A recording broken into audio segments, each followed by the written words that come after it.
And through fantasy football drafts, he has a few tight ends I look to avoid drafting this season. The first guy, Kyle Pitts of the Atlanta Falcons. So Kyle Pitts, he was a very hard draft pick in a lot of fantasy leagues over the last 2 seasons, and he pretty much hasn't amounted to anything in fantasy football in the first 2 years of his NFL career. Now he's coming off a knee injury.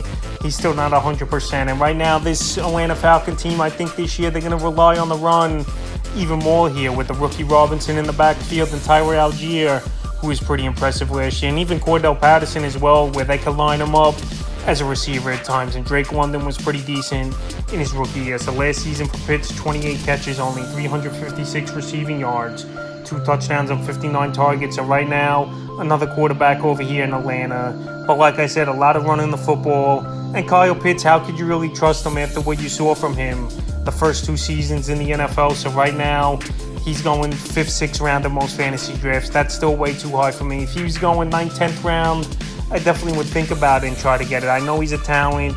I know he's a freak of nature at his size as Kyle Pitts, but it just hasn't translated his college game to the NFL level. So right now, I know it's been poor quarterback play as well. Season, it's not really an upgraded quarterback either for this Atlanta Falcon team. They didn't go out there and really draft a blue chipper at the quarterback position, because last season they won a bunch of ball games, believe it or not. So right now they're going into the season here is this Atlanta Falcon team with Riddler at quarterback.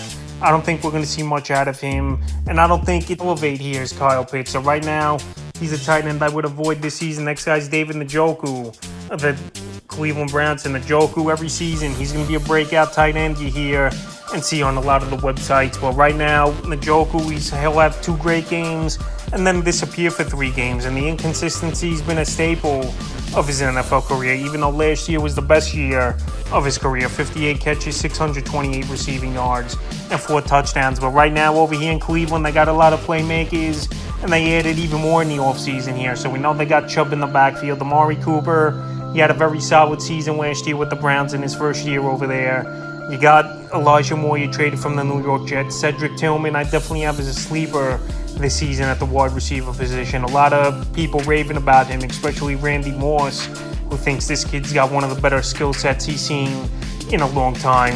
And you got Donovan Peoples-Jones. So right now, he's pretty much the 4th or 5th guy on this offense. The option here's Njoku. And remember, Deshaun Watson, he's going to run the football a lot as well. So right now, Njoku, I know he's going 9th to 10th round, even a little bit early in some fantasy drafts. And we know tight end is obviously a weak position, but for the most part, besides Travis Kelce, Goddard, and Mark Andrews, it's a crapshoot for the most part, in my opinion, is the tight end position this season here. So right now, a lot of these guys, sets and their stats are going to be similar. So right now, I'm not really going to waste a 7th to 9th round draft pick here on David Njoku. If someone wants to do that, they could go get it.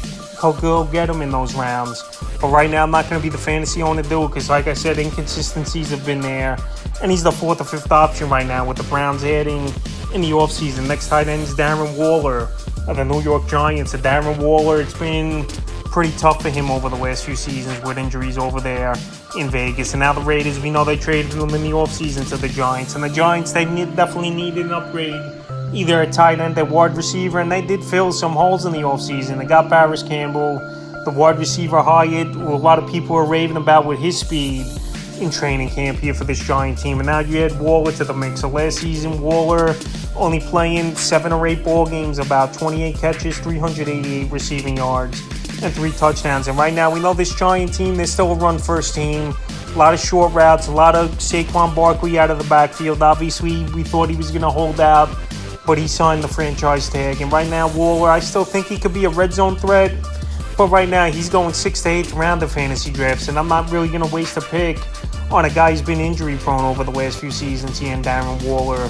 On a tight end, I'd rather get a wide receiver or a flex option running back or receiver in that 6th to 8th round range. Because like I said, tight end for the most part is a crapshoot after the first few guys over there. And I know Waller, he's been a top 3 or 4 tight end for seasons, but the last couple years, injuries have plagued him, no doubt about it. And now he definitely got the big contract as well a few years ago, and he might not be giving it 100% at all the way either is Darren Waller. So right now, with the injuries, a new team and a playbook tackle made too, and this Giant team, a run-first team with Daniel Jones' running ability, and obviously having one of the better backs in the league in Saquon Barkley, He's a tight end I would avoid this season. The next guy's Dalton Schultz of the Houston Texans. And Dalton Schultz, he was a product of the Dallas Cowboy offense.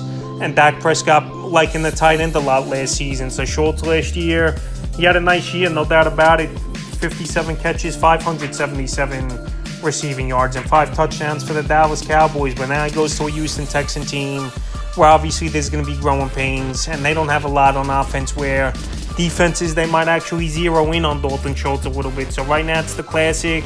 A guy has 1 or 2 good seasons and a good contract year, and then he gets paid by the new team, and that's exactly the case here with Schultz. So Schultz, like I said, more of a product of the Dallas Cowboys system. Right now going 11th to the 13th round range in fantasy drafts, and he's not really a tight end I'm going to want on my roster. Guys like Cole Kmet in that range I'd rather have. Even a Nerf Smith Jr., Gerald Everett, I've been big on him over the last couple seasons.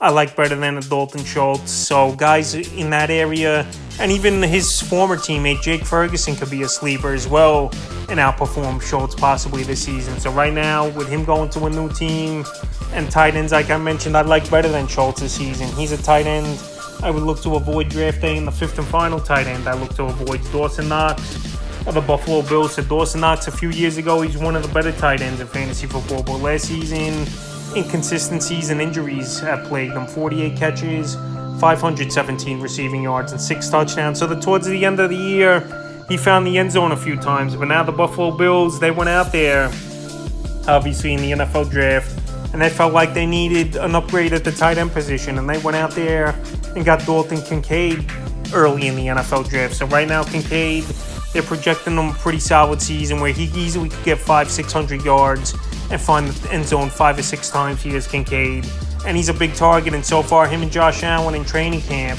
have had a good rapport. So right now, Dawson Knox is going to take a backseat, unfortunately, this season. Even though there's nothing wrong, obviously, with 2 tight end sets. We've seen it in the NFL. It worked, especially with Rob Gronkowski and Aaron Hernandez many years ago over there in New England. But anyway, I think Kincaid's going to get most of the snaps, and especially by midseason, he's going to take over, I believe, that number 1 tight end spot over from Dawson Knox. So right now, with these factors in for Knox, and pretty much this Buffalo offense is an offense that spreads the ball around besides Stephon Diggs getting his numbers and putting up stats. He's a tight end I would avoid this season. So that's a few tight ends I look to avoid here entering fantasy drafts in the upcoming 2023 season.